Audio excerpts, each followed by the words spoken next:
Привет, я 23-летний уволень Ибрагим, и сегодня я вам расскажу, как заработать $2000 в месяц, сделав приложение за 2 недели. Но кто я вообще такой, чтобы вам что-то рассказывать? Ну, во-первых, я безнадежный романтик. А во-вторых, я работаю на самой обыкновенной работе официантом. И меня ничего не парит. Ну, не парило, пока меня не уволили. Видимо, поливать салат, по их мнению, это уже перебор. Следующее. Я не хочу больше работать на дядю и все время перед кем-то присмыкаться, как крыса. Также она даст мне деньгу, которую я смогу потратить на, пирожки, шоколадки и приватный джет. Да, приватный джет. Это лютая тема, поймите. А также, почему у меня есть всего 2 недели? Да потому что у меня закончатся деньги, и мне придется вернуться таскать мешки, в дополнение к тем, которые будут у меня под глазами. За 2 недели выстроить на девственно-белый лист идею, концепт и дизайн приложения. Через какие муки ада нужно проползти, чтобы тупо довести код до релиза. И главное, как та самая ублюдская тварь под названием искусственный интеллект может разогнать вас до скорости света. И все это ради того, чтобы вашу гениальную приложуху в итоге скачали ровно, а хотя вернемся к этому попозже.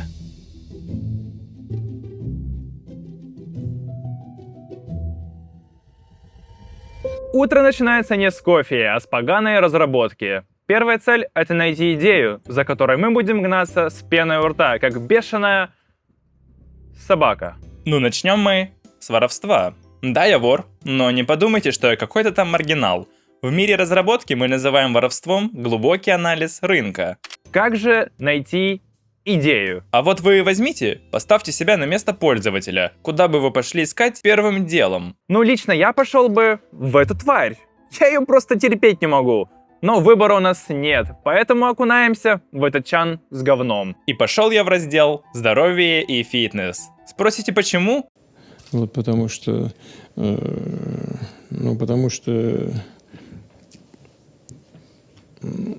Потому. Там я нашел 3 варианта, и все показались говном, на которые мне не очень хочется тратить время. Но давайте разберемся, почему. Ведь знать, чего не надо делать, это буквально половина успеха. Мудрость? Во-первых, я сразу откину туду-листы и соцсети. Потому что я чмо, лох, неуч, обоссанец. Сделать их такими, чтобы люди реально качали и пользовались, нужны просто яйца с размером Нептуна и Урана. Кстати, как думаете, какая из планет левое яичко? Что я несу? Следующее, что я нашел, это Lux Max приложение. Они для того, чтобы оценить вашу внешность по каким-то там параметрам.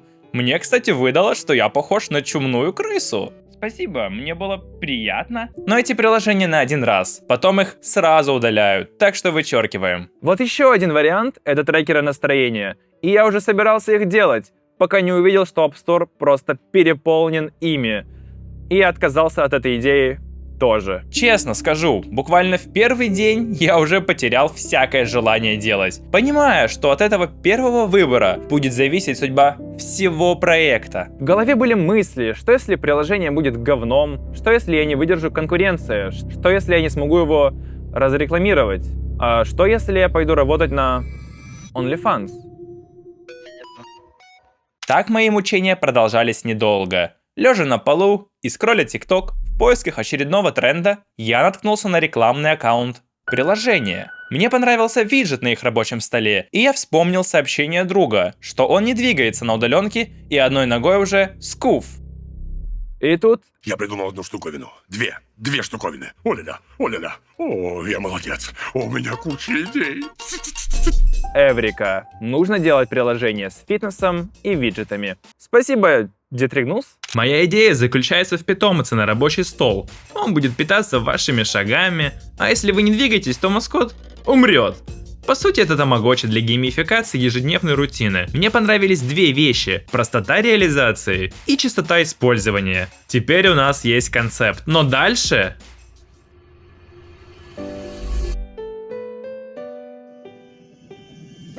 Знаете ли вы, как дизайн переводится с латыни? Вот вам 4 варианта ответа. У вас есть 5 секунд. Вы ответили Г? Нет, это неправильно. Правильный вариант ответа — базука. Да, базука. Почему так? Да потому что дизайн должен выстреливать.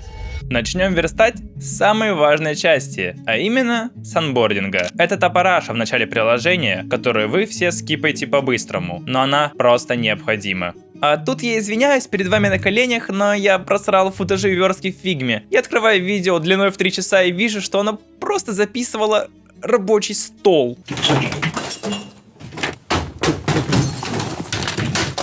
70% пользователей уходят в первые минуты. Если я накосячил тут, я проиграл.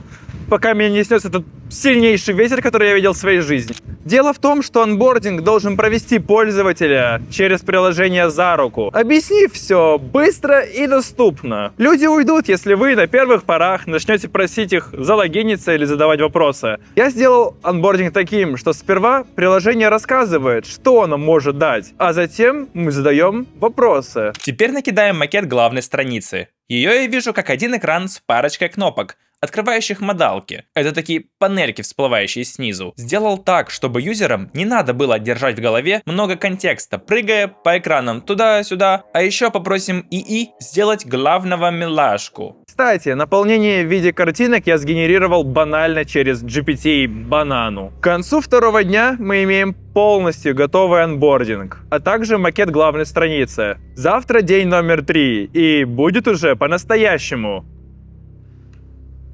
горячо.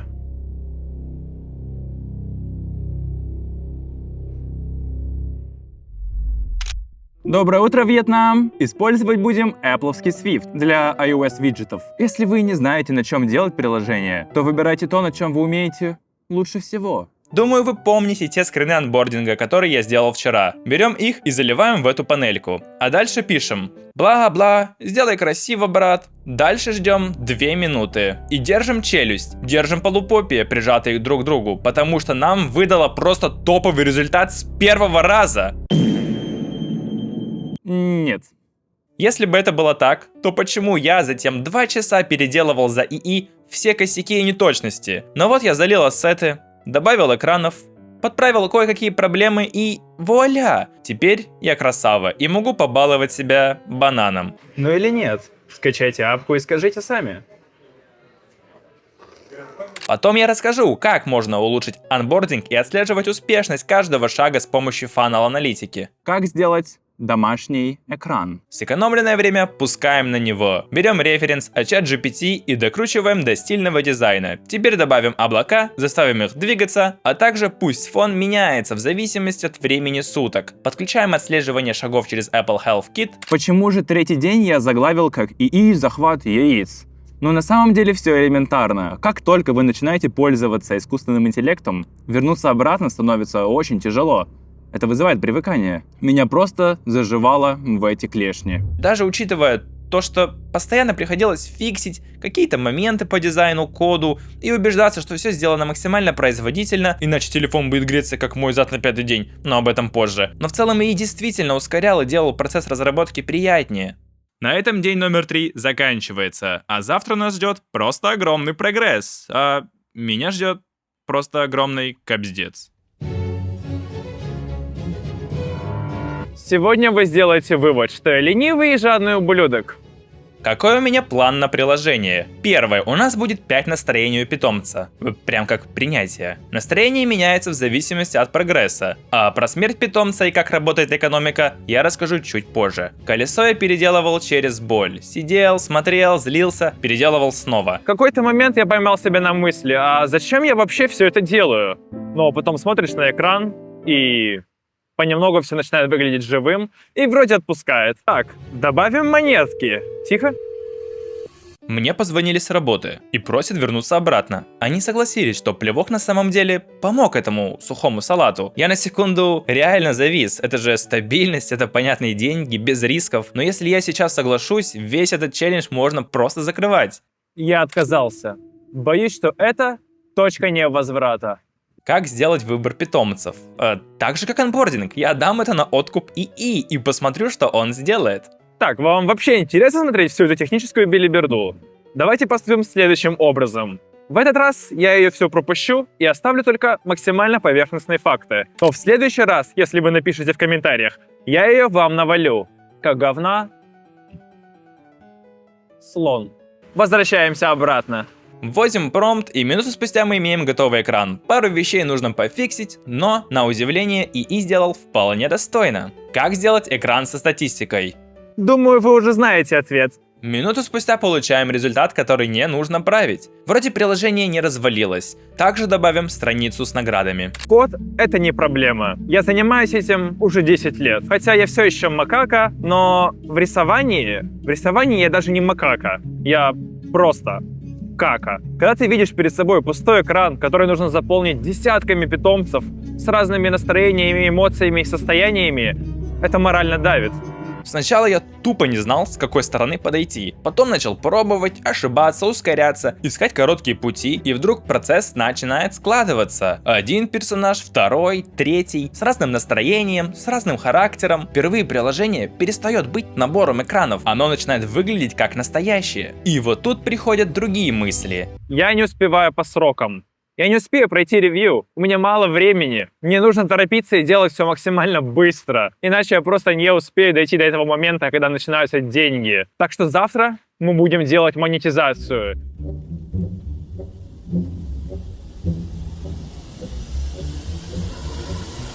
Знаю, вы уже хотите знать, сколько же я там заработал. Но треть моего времени на пути к $2000 в месяц уже испарилась. Честно говоря, к этому моменту я уже думал, что буду полировать эмоции и заливать в App Store. Но реальность бьет по лицу. Если я не настрою платежи сегодня, то все мои бессонные ночи и вырезание спрайтов попусту. И они мне не принесут ни цента.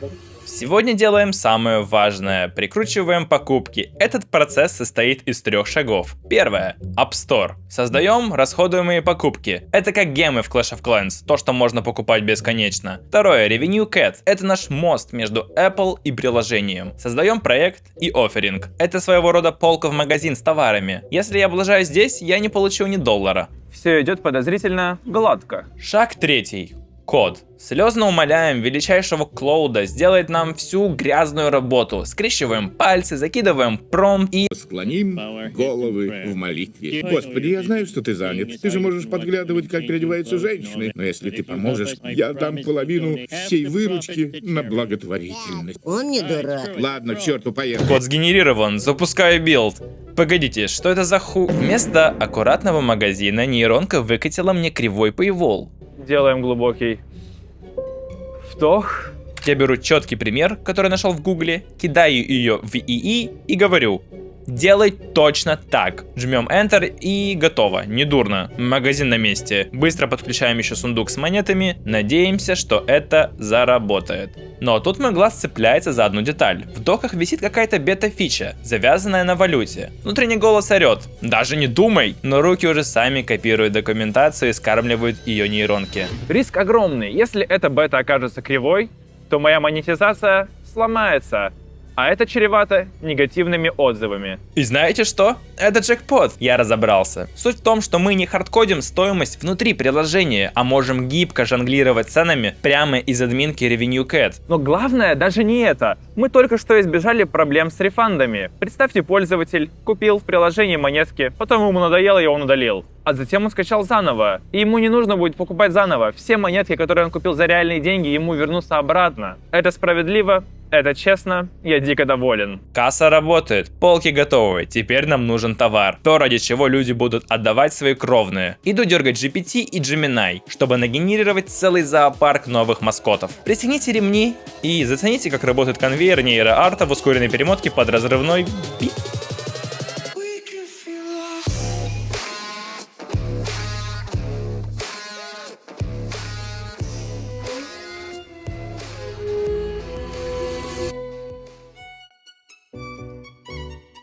Сегодня по плану я должен был... знаете что? К черту план. Я просто выгорел. Творческое и эмоциональное дно. Когда над тобой висит таймер в 14 дней, батарейка садится с пугающей скоростью. Так что сегодня после пар закинул пару правок, закрою ноут и пойду проветрю голову. Если не отдыхать, то заработанные деньги придется тратить на лечение нервов. Ребята, мы живем один раз. Вот что получилось. Текст стал контрастнее, накинул пару визуальных деталей, чтобы все смотрелось точнее. Напишите в комментах, если стало лучше или я зря потратил время. Завтра нас ждет, пожалуй, самый ключевой день в разработке. Так что я иду спать. Иди работай.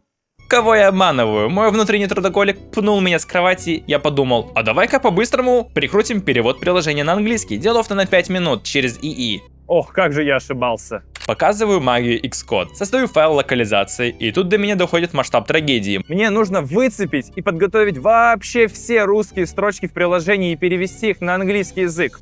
Если я не успею, то теряю 90% рынка. Ладно, мы живем в будущем. Скармливаю все это ИИ. Жду, и он выдает мне полную Локализация сломана, контекст потерян. Достаю тяжелую артиллерию, меняю модель на Клоуда, ту, что подороже, и начинаю думать над промптом. Скажете, что это фотошоп, монтаж, я вас обманываю. Но вот оказия для всех разрабов. Но рутинная работа, на которую я бы мог потратить весь день, Клауд сделал за 10 минут. Я проверил лишь пару моментов, и они требовали исправлений. А в общем, это просто отвал башки. Теперь у нас есть перевод. Осталось лишь собрать билд и залить в App Store. Этим завтра гениальный дегенерат, то бишь я, и займусь.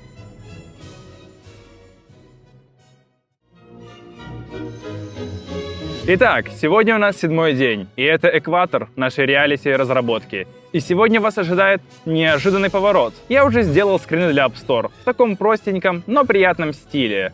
Но потом я увидел примеры других и понял, что я сделал полное говно. И мне пришлось переделывать. И я переделал. Но на самом деле я произвел ту самую аналитику рынка. И получил вполне годный результат. Может, не такой топовый, но мы ограничены по времени. Находим ключевые слова и тайтлы через такой софт, как Astro. И теперь кульминация этой недели. Кнопка, которая отделяет меня от несметного богатства. И отправляем. Каждый раз это проблема. Фиксим. 2 seconds earlier. И вот теперь я готов подняться по ступенькам к Олимпу и постучаться в дверь богам. Отправляем. Черт.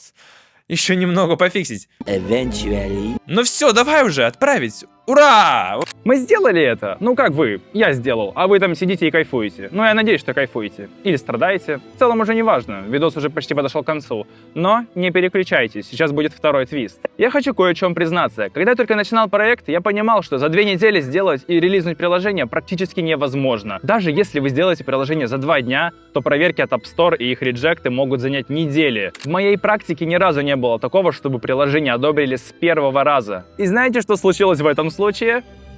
Следите за цифрами. Мы отправили на 7-й день с момента начала разработки. И осталось 7 дней на проверку от Apple. Совершенно уверенный, что приложение реджекнут, я отправил и начал заниматься следующим этапом – маркетингом. Спустя 6 дней ожидания от Apple я получил такое письмо. Да, они одобрили с первого раза. Я прыгал от радости, от счастья. Да что уж там, я рыгал от счастья. Значит, что я смог выполнить первую часть челленджа, и мне даже не придется врать на камеру. Просто бинго.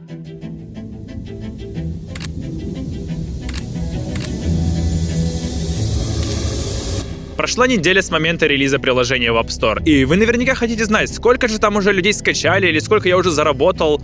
И прямо сейчас я вам скажу, сколько людей скачало.